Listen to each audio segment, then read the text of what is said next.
ಶಾಸಕ ಪ್ರದೀಪೇಶ್ವರ್ ವಿರುದ್ಧ ಅಸಮಾಧಾನಗೊಂಡ ಕಾಂಗ್ರೆಸ್ ಮುಖಂಡರು ರಾಜ್ಯ ನಾಯಕರವರೆಗೂ ದೂರು ಸಲ್ಲಿಸಲು ಮುಂದಾಗಿದ್ದಾರೆ. ನಮ್ಮೂರು ನಮ್ಮ ಶಾಸಕರು ಕಾರ್ಯಕ್ರಮ ಕೈಬಿಡುವಂತೆ ಒತ್ತಡ ಹೆಚ್ಚಿದ್ದು ಚಿಕ್ಕಬಳ್ಳಾಪುರ ಕಾಂಗ್ರೆಸ್ನ ಕೆಲ ಮುಖಂಡರಲ್ಲಿ ಅಸಮಾಧಾನದ ಹೊಗೆ ಆರಂಭವಾಗಿದೆ. ಈ ಕುರಿತು ಒಂದು ವರದಿ.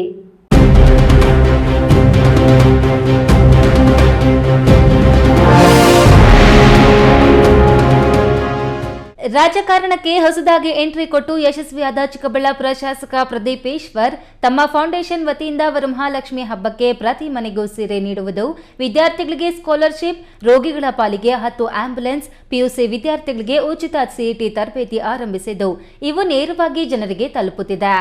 ಚಿಕ್ಕಬಳ್ಳಾಪುರ ನಗರದಲ್ಲಿ ನಮಸ್ತೆ ಚಿಕ್ಕಬಳ್ಳಾಪುರ ಆರಂಭಿಸಿ ನಗರದ ಸಮಸ್ಯೆಗಳನ್ನು ಆಲಿಸುತ್ತಿದ್ದು ಈಗ ಗ್ರಾಮಾಂತರ ಪ್ರದೇಶಕ್ಕೆ ಕಾಲಿಟ್ಟಿದ್ದು ಈಗ ನಮ್ಮೂರು ನಮ್ಮ ಶಾಸಕರು ಕಾರ್ಯಕ್ರಮ ಆಯೋಜಿಸಿ ಅಧಿಕಾರಿಗಳನ್ನು ಗ್ರಾಮಕ್ಕೆ ಕರೆದೊಯ್ದು ಹಳ್ಳಿಯ ಅರಳಿಕಟ್ಟೆ ಮೇಲೆ ಕೂರಿಸಿ ಸಾರ್ವಜನಿಕರ ಸಮಸ್ಯೆಗಳನ್ನು ಬಗೆಹರಿಸಲು ಮುಂದಾಗಿದ್ದಾರೆ.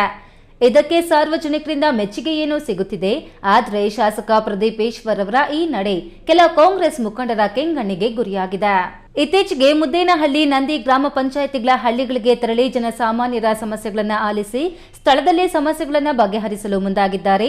ಅಷ್ಟೇ ಅಲ್ಲ, ಶಾಸಕರು ಎಂಬ ಬಿಗುಮಾನ ತೋರದೆ ನೆಲದಲ್ಲಿಯೇ ಕುಳಿತು ಸಮಸ್ಯೆ ಆಲಿಸುವುದರ ಜೊತೆಗೆ ಹಳ್ಳಿಯ ಬಡವರ ಮನೆಯಲ್ಲೇ ಕಾಫಿ ತಿಂಡಿ ತಿನ್ನುತ್ತಾ ಜನಸಾಮಾನ್ಯರಲ್ಲಿಯೇ ಬೆರೆಯುತ್ತಿದ್ದಾರೆ. ಕಾಂಗ್ರೆಸ್ನ ಕೆಲ ಮುಖಂಡರು ಇತ್ತೀಚೆಗೆ ಶಾಸಕ ಪ್ರದೀಪೇಶ್ವರ್ನ ಧೋರಣೆಗಳನ್ನು ಖಂಡಿಸಲು ಶುರುವಾಗಿದ್ದಾರೆ. ನಿಮ್ಮನ್ನ ಚುನಾವಣೆಯಲ್ಲಿ ಗೆಲ್ಲಿಸಿದ ನಮ್ಮ ಫೋನ್ ತಗೊಳ್ಳಲ್ಲ, ನೀವೇ ಹಳ್ಳಿಗಳಿಗೆ ಬಂದು ಸಮಸ್ಯೆಗಳನ್ನು ಬಗೆಹರಿಸಲು ಮುಂದಾದ್ರೆ ನಮ್ಮ ವ್ಯಕ್ತಿತ್ವದ ಪ್ರಶ್ನೆ ಏನು?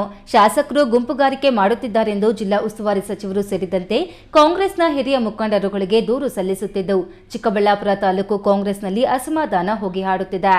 ಕೆಎಸ್ ನಾರಾಯಣಸ್ವಾಮಿ, ಈ ನ್ಯೂಸ್ ಟಿವಿ, ಚಿಕ್ಕಬಳ್ಳಾಪುರ.